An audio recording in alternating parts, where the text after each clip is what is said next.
నెల్లూరు నగర మేయర్ పదవిని గిరిజన సామాజిక వర్గానికి కేటాయించాలని రైతు సంఘం జిల్లా కార్యదర్శి గంగపట్నం రమణయ్య డిమాండ్ చేశారు. నెల్లూరు కలెక్టరేట్ ఎదుట 7 రోజులుగా జరుగుతున్న గిరిజన సంఘాల రీరే నిరాహార దీక్షకు ఆయన మద్దతు తెలిపారు. ఈ సందర్భంగా సిపిఐ నేతలు సంఘీభావాన్ని తెలియజేశారు. వారు మాట్లాడుతూ రాజకీయ అవసరాల కోసం రిజర్వేషన్ ఉపయోగించుకోవడం మంచి పద్ధతి కాదని, ఆ సామాజిక వర్గానికి కేటాయించిన పదవిని మరో సామాజిక వర్గానికి ఇవ్వడం సరైన చర్య కాదని, రూరల్ ఆఫ్ రిజర్వేషన్లు పాటించాల్సిన అవసరం ఉందని వారు డిమాండ్ చేశారు. నోటిఫికేషన్ ఇవ్వాలి. నెల్లూరు స్వచ్ఛమైనటువంటి రాజకీయాలకు, ప్రశాంతమైనటువంటి వాతావరణానికి నెలకొన్నటువంటి నెల్లూరు జిల్లాలో నగర మేయర్ పీఠాన్ని ఇవ్వాలి. ఇది వ్యక్తిగత సమస్య కూడా కాదు. రూల్ ఆఫ్ రిజర్వేషన్ అంటే మనకు రాజ్యాంగంలో మనకు కల్పించిన హక్కు. రూల్ ఆఫ్ లా ఎలాగో రూల్ ఆఫ్ రిజర్వేషన్ కూడా, ఆ రిజర్వేషన్ ఎటువంటి పరిస్థితుల్లో నిర్లక్ష్యానికి గురి కాకూడదు. రాష్ట్రం అంతా రూల్ ఆఫ్ లా లేదు. మన రాష్ట్రంలో ఒక పాలన అదుపు తప్పిందని చెప్పి ఈ మధ్య కాలంలో మనం అనేక సంఘటనలు మనకు రుజువు చేస్తూ ఉన్నాయి. నెల్లూరు జిల్లాకు వచ్చేసరికి రూల్ ఆఫ్ రిజర్వేషన్ అమలు చేయడంలో ప్రభుత్వం కానీ అధికారులు కానీ నిర్లక్ష్యంగా వ్యవహరిస్తున్నారనేది ఈ శ్రవంత్ గారి, మన మాజీ మేయర్ శ్రవంత్ గారి విషయంలో మనకు అర్థమవుతూ ఉంది. ఎన్నో సంవత్సరాల తర్వాత నగర్ మేయర్గా ఒక మహిళ, ఒక ఎస్టీ చదువుకున్న వ్యక్తి ఆ పదవిలో కూర్చుంటే మాకు చాలా సంతోషం వేసింది. ఎందుకంటే ఈ రోజుకి అట్టడుగున ఉన్న వర్గాలు ఏదైనా ఉన్నారంటే గిరిజనులు, ఈ రోజుకి కూడా వాళ్ళు వివక్షకు గురవుతూనే ఉన్నారు. ఎన్నికల్లో చాలా హామీలు ఇచ్చారు. ఒక రైట్ సైడ్ ఒక ఎస్టీ నాయకుని నిలబెట్టుకుంటారు, లెఫ్ట్లో ఒక ఎస్సీ ఒక నిలబెట్టుకుంటారు. వీళ్ళిద్దరిని బట్టి మీ ఉపన్యాసాలు ఇస్తుంటారు. మా ప్రభుత్వం వస్తే ముందు మేము ఎస్సీ ఎస్టీలని గౌరవించి వాళ్ళ అభివృద్ధికి పాటుపడతామని మొదటి వాగ్దానం అన్నమాట. ఇప్పటికి కూడా ఎస్టీలకు ఇచ్చిన రిజర్వేషన్లో ఉద్యోగాల భర్తీ లేదు. వాళ్ళ చదువుకున్న వాళ్ళే తక్కువ, అది ఇంకా భర్తీ కావడం లేదు. సరే, ఏదేమైనా ఒక నెల్లూరు జిల్లాలో చాలా గౌరవంగా ఎంతో మంది రాజకీయాలు నిర్వహించారు.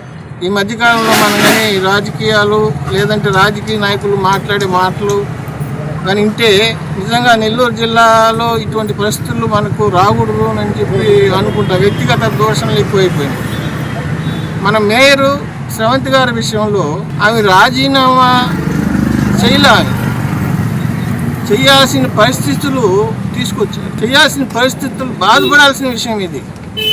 నీ రాజకీయాలు వేరు, రిజర్వేషన్ వేరు. ఒక మహిళ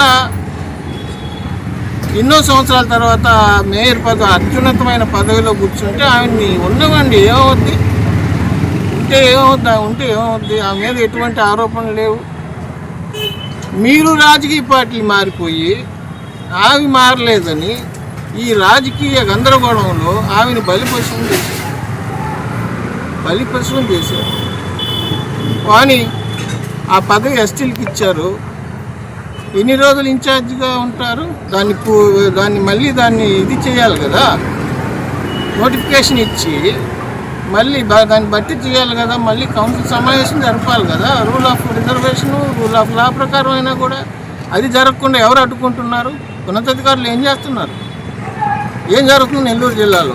గిరిజన సంఘాలన్నీ కూర్చొని 7 రోజులుగా ఇక్కడ కూర్చొని మాకు అన్యాయం జరిగింది, మా రిజర్వేషన్లకి రాజ్యాంగం ప్రకారం కల్పించాల్సిన బాధ్యతల్లో ఉండాల్సిన మేయర్ను పక్కన పోయినా ఇంకొక మేయర్ని ఆ సామాజిక వర్గానికి సంబంధించిన వాళ్ళని తీసుకొని రావాలి కదా. మీరు మేయర్గా పెట్టాలి కదా.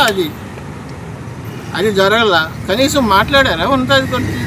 ఇన్ని రోజుల నుంచి కూర్చోంటే నడి రోడ్లో మాట్లాడాలి కదా.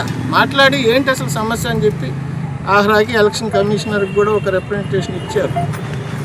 దాదాపు 2-3 రోజులు అయింది అనుకుంటారా, నిన్న ఇచ్చారు. ఇప్పటి వరకు అక్కడి నుంచి కూడా మనకు మెసేజ్ ఏం లేదు.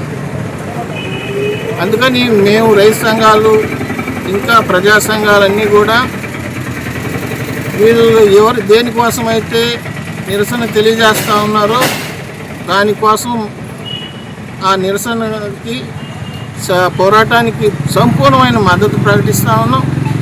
భవిష్యత్తులో ఈ సమస్యను వెంటనే పరిష్కారం చేయాలి. ఇంకేదైనా పోరాటం వాళ్ళు తీసుకుంటే కూడా మా వంతు సహకారం వాళ్ళకి అందజేస్తామని తెలియజేస్తూ వెంటనే నోటిఫికేషన్ ఇచ్చి ఆ మేయరు బాధ్యతల్ని ఆ సామాజిక వర్గాన్ని రూల్ ఆఫ్ రిజర్వేషన్ ప్రకారం కేటాయించాలని కోరుకుంటూ సెలవు తీసుకుంటున్నాను. ఇక్కడ గత 7 రోజులుగా నెల్లూరు సమాజం సిగ్గుపడే విధంగా లేక 50 సంవత్సరాల తర్వాత భారత రాజ్యాంగాన్ని గౌరవించిన గిరిజనులకు అవకాశం ఇస్తే ఆ అవకాశాన్ని ఈ అగ్రకుల రాజకీయ పార్టీల ప్రతిష్టల కోసం వాళ్ళ అవసరాల కోసం వీళ్ళని పావుగా వాడుకొని వీళ్ళని బలిపరుస్తు చేయడం అనేది బహుజన్ సమాజ్ పార్టీ తీవ్రంగా ఖండిస్తుంది.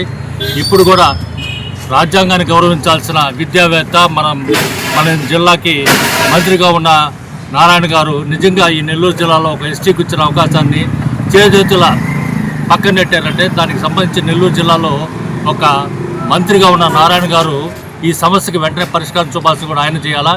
దీనికి సంబంధించి బహుజన్ సమాజ్ పార్టీ పూర్తి మద్దతు తెలియజేస్తుంది. వీరికి కడ వరకు వీళ్ళకి అండగా నిలబడతామని కలిసి వచ్చే అన్ని సంఘాలు కూడా వీళ్ళకి పూర్తిగా బీసీ సంఘాలు కూడా వీళ్ళకి పూర్తిగా అంతర్గతంగా ఎంతో జిల్లాలో మొత్తం కూడా చర్చ జరుగుతూ ఉంది. లేక ఎస్టీలకు వచ్చిన అవకాశాన్ని రేపు బీసీలకు వచ్చినా కానీ ప్రశాంతంగా ఎక్కడ కూడా పనిచేయలేదు.